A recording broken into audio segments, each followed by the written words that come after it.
मांग के नियम की व्याख्या करें, और कहा जा रहा है उसकी मान्यता को भी लिखना है। तो मांग के नियम का सबसे पहले समझते हैं। तो मांग का नियम कहता है कि अन्य बातें समान रहने पर, अन्य बातें जो है समान रहने पर, वस्तु की कीमत बढ़ने पर, वस्तु का कीमत बढ़ने पर वस्तु का मांग घट जाता है, और वस्तु का कीमत घटने पर वस्तु का मांग बढ़ जाता है। अर्थात कहने करते कि कीमत जो है मांग के व्युत्क्रमानुपाती होता है, व्युत्क्रमानुपाती होता है। कहने करते कि यदि कीमत बढ़ेगा तो वस्तु का मांग घटेगा, और कीमत घटेगा तो वस्तु का मांग बढ़ेगा। तो ये जो है वस्तु का मांग का नियम कहलाता है कि वस्तु का मांग का नियम कहता है कि अन्य बातें समान रहने पर, वस्तु के कीमत बढ़ने पर, वस्तु की कीमत बढ़ने पर वस्तु का मांग घटता है, और वस्तु का कीमत घटने पर वस्तु का मांग बढ़ता है। तो ये था जो है मांग का नियम। तो अब कहा जा रहा है कि इसका मान्यता, जैसे हमने इसी नियम के शुरुआत में कहा अन्य बातें समान रहने पर, तो इसी में आता है कि आखिर अन्य बातें में क्या क्या समान रहेगा कि जिसके बाद जो है ये वस्तु का कीमत बढ़ने पर वस्तु का मांग घट जाएगा, वस्तु का कीमत घटने पर वस्तु का मांग बढ़ जाएगा, ऐसा होता है। तो अन्य बातें में यही जो है वस्तु उसकी जो मान्यता होती है, उसकी जो सीमा होती है वस्तु के मांग के नियम की, यही अन्य बातें में। तो उसमें है कुल 4। सबसे पहला उपभोक्ता की आय, उपभोक्ता की रुचि, और वस्तु का कीमत। मांग से संबंधित जो वस्तु है उसका कीमत में कोई परिवर्तन नहीं होना चाहिए, और वस्तु आदमी जो है या उपभोक्ता जो है वो जो है किसी भविष्य के चिंता, वस्तु के कीमत के भविष्य में परिवर्तन होने की चिंता में ना बैठा हो, या संभावना में ना बैठा हो।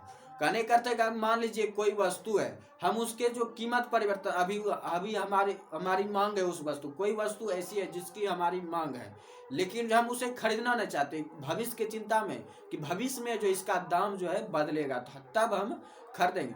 तो अगर हम ऐसा सोचने लगेंगे तो कोई, अगर मान लीजिए हर उपभोक्ता यही सोचने लगे, अगर हर उपभोक्ता यही सोचने लगे तो वस्तु का मांग में कोई परिवर्तन ही नहीं होगा। तो यहाँ पर जो तब जो मांग का नियम लागू नहीं होगा। तो इसलिए जो उसे ये नहीं होना चाहिए कि वस्तु का जो मांग कीमत परिवर्तन जो वो उपभोक्ता के भविष्य के चिंता में बैठा हो, या उपभोक्ता उस कीमत परिवर्तन के भविष्य के चिंता में बैठा हो। ये जो है मांग के नियम की जो है सीमाएं हैं या उनकी मान्यताएं हैं।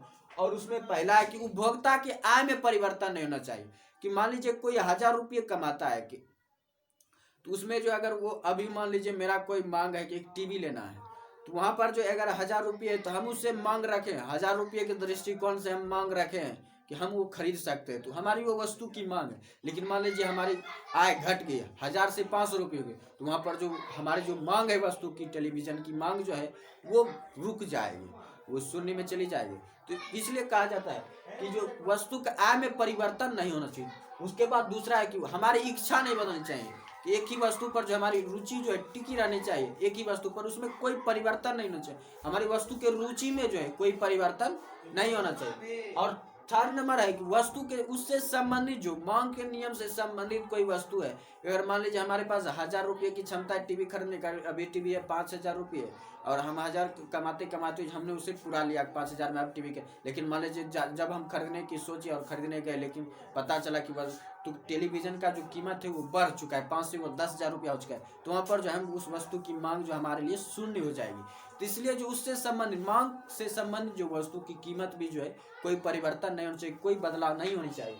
और उसके बाद एक 4 नंबर की कि भविष्य की चिंता, और भविष्य की चिंता जो है, भविष्य की चिंता में जो है हमें नहीं बैठना है। कीमत परिवर्तन जो उपभोक्ता जो है वस्तु भविष्य के चिंता में जो है कीमत परिवर्तन के भविष्य की चिंता में ना बैठा हो, यह उसकी संभावना ना हो, तभी जो है मांग का नियम लागू होगा। या 5वीं हम कह सकते हैं कि साधारण, ये जो है साधारण वस्तु पर मांग का नियम जो सिर्फ साधारण वस्तु पर ही लागू होते हैं, जो हमारी आवश्यकता होती है, जिसे हम खरीदना चाहते हैं हर रोज या महीने में, वर्ष में, या जो हमारी जरूरत होती है।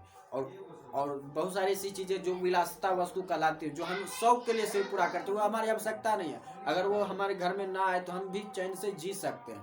तो ये जो विलासिता वस्तु के लिए पर जो है लागू नहीं होता है। तो इसलिए जो साधारण वस्तु पर लागू होता है, सिर्फ जो है मांग का नियम जो है साधारण वस्तु पर ही लागू होता है। यही है मांग का नियम कि अन्य बातें समान रहने पर वस्तु के कीमत बढ़ने पर वस्तु का मांग घटता है और वस्तु का कीमत घटने पर वस्तु का मांग बढ़ता है। और इसकी सीमाएं, पहला कि वस्तु की आय में कोई उपभोक्ता की आय में कोई परिवर्तन नहीं होना चाहिए, वस्तु की रुचि में कोई परिवर्तन नहीं होना चाहिए, उपभोक्ता जो है कीमत परिवर्तन के भविष्य की चिंता में ना बैठा हो। चौथा है कि वस्तु के जो है उससे संबंधित जो वस्तु है उसकी कीमत में कोई परिवर्तन नहीं होना चाहिए। और पांचवा है कि ये सिर्फ मांग का नियम जो सिर्फ साधारण वस्तु पर ही लागू होता है, विलासिता वस्तु पर लागू नहीं।